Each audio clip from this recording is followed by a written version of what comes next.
बिस्मिल्लाहिर्रहमानिर्रहीम। Dear students, आज हम सोर्स एंड यूजेज स्टेटमेंट सीखेंगे। स्टेटमेंट ऑफ कैश फ्लो पहले हमने सीख ली। स्टेटमेंट ऑफ कैश फ्लो से ही कैश का इनफ्लो और आउटफ्लो से सोर्स एंड यूजेज स्टेटमेंट बनती है। वैन हॉर्न की बुक का प्रॉब्लम 3 आज हम सीख रहे हैं, पेज नंबर 198।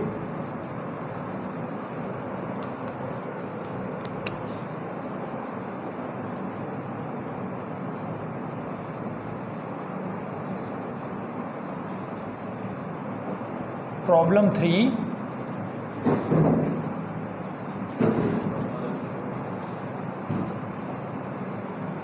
पहले हम नाम लिख लेंगे कंपनी का।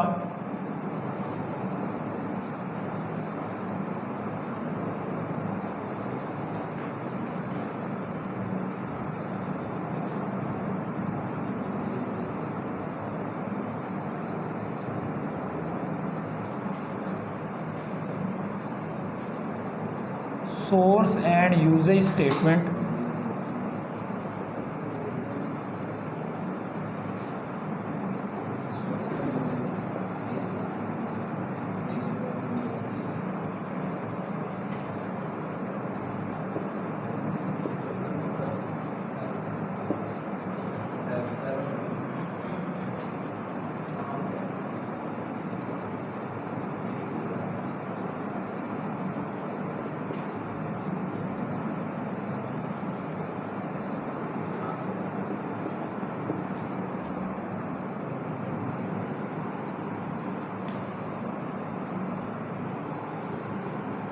सोर्स से मुराद यहाँ पर इनफ्लो है,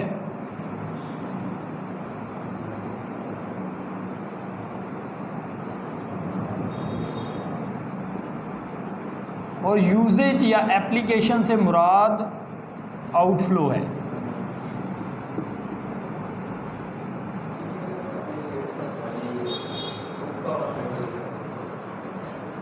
net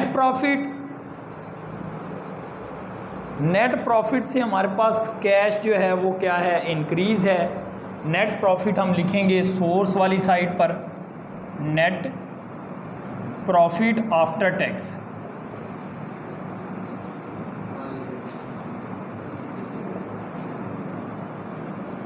net profit after tax कितना दिया हुआ है जी इसमें? 15। प्रॉब्लम 3 में नेट प्रॉफिट आफ्टर टैक्स 15 है।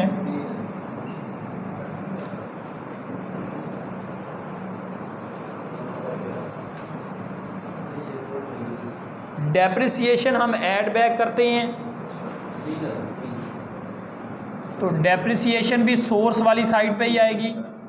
डेप्रिसिएशन हम नेट प्रॉफिट में ऐड बैक कर देते हैं, वो भी सोर्स वाली साइड। सोर्स से मुराद कैश आ रहा है, यूजेज से मुराद कैश जा रहा है। ठीक है, source means cash inflow, uses mean cash outflow. Depreciation कितनी है जी इसमें? 3।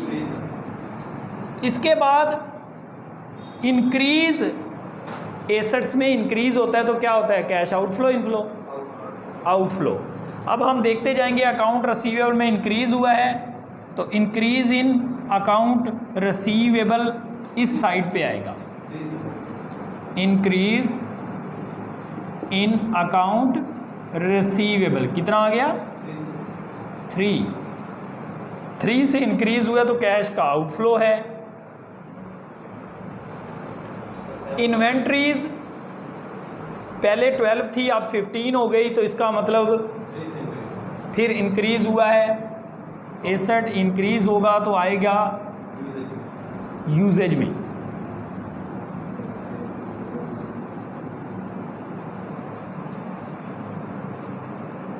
Increase in inventories,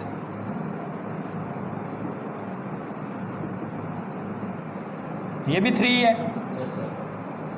3 figure in million है इस क्वेश्चन में।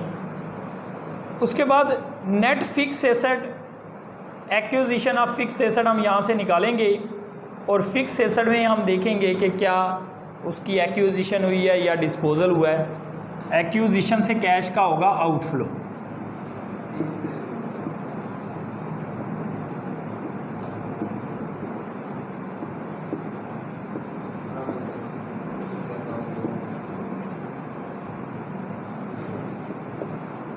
तो opening balance BD debit side पे आएगा एसेट का कितना है, और बैलेंस CD भी सेम है 40, और डेप्रिसिएशन आ जाएगी क्रेडिट पे 3, टोटल कर लेंगे 43,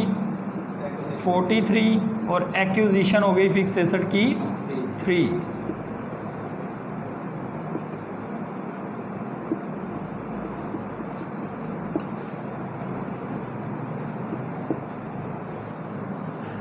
तो इससे भी कैश डिक्रीज होगा, यूजेज में आएगा।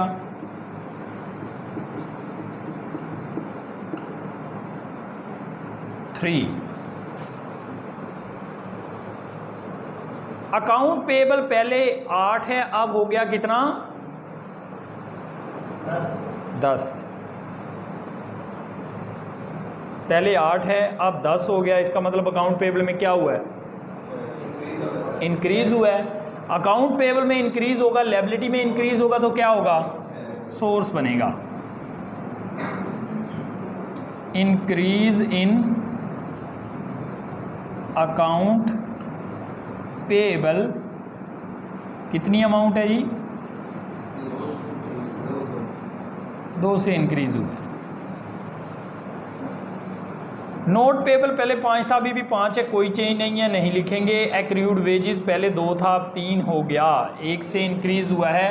इंक्रीज इन लायबिलिटीज सोर्स में आती है।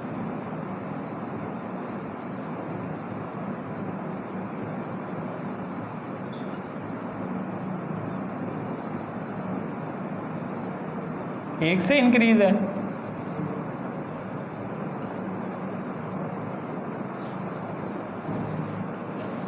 पहले एक्रूड टैक्सेस 3 है, अब 1 हो गया, तो 1 से टैक्स क्या हुआ,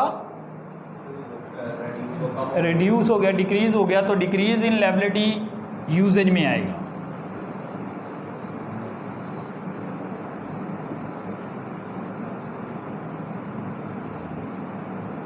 करंट लायबिलिटी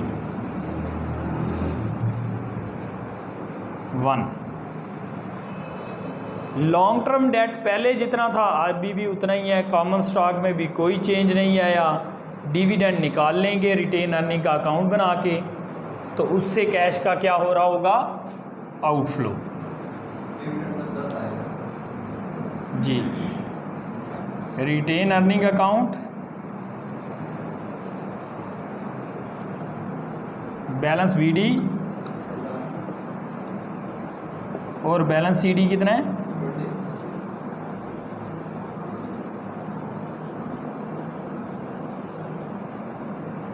और नेट प्रॉफिट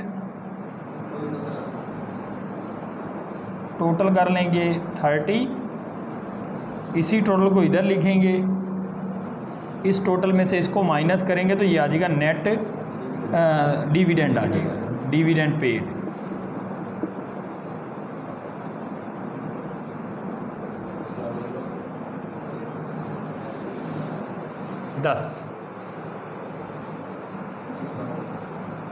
तो डिविडेंड कितना आ गया, 10। तो 10 डिविडेंड है हाँ जी, अच्छा 10 डिविडेंड आ गया जी। डिविडेंड से क्या होगा, कैश इंक्रीज होगा डिक्रीज होगा, डिक्रीज होगा। Dividend paid 10। हमारा नेट कैश आप देखें 1 से इंक्रीज हो रहा है। 2001 में 4 है कैश, 2002 में 5 है, तो हमारा आंसर नेट कैश इंक्रीज इस साइड पे आएगा। इंक्रीज इन कैश कितना, 1।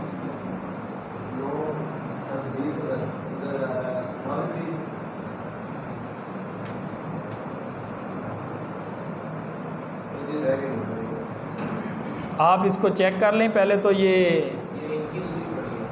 अकाउंट रिसीव, ये कौन सा, ये 21 है जी, हाँ ये 21 है। इसका टोटल कर लें, इसका टोटल कर लेंगे।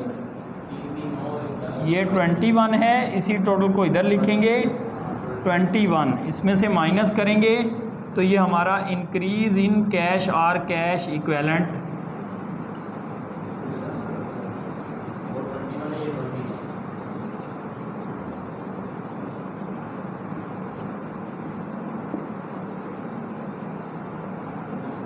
वन आ गया।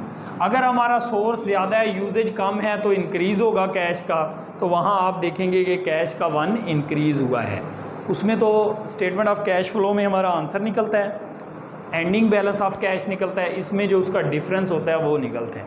ठीक है, ये जो आपके 4 क्वेश्चन हमने किए हैं उसमें से 3 क्वेश्चन में सोर्स एंड यूजेज स्टेटमेंट पूछ रहा है, तो वो आप कर लोगे। ठीक है जी।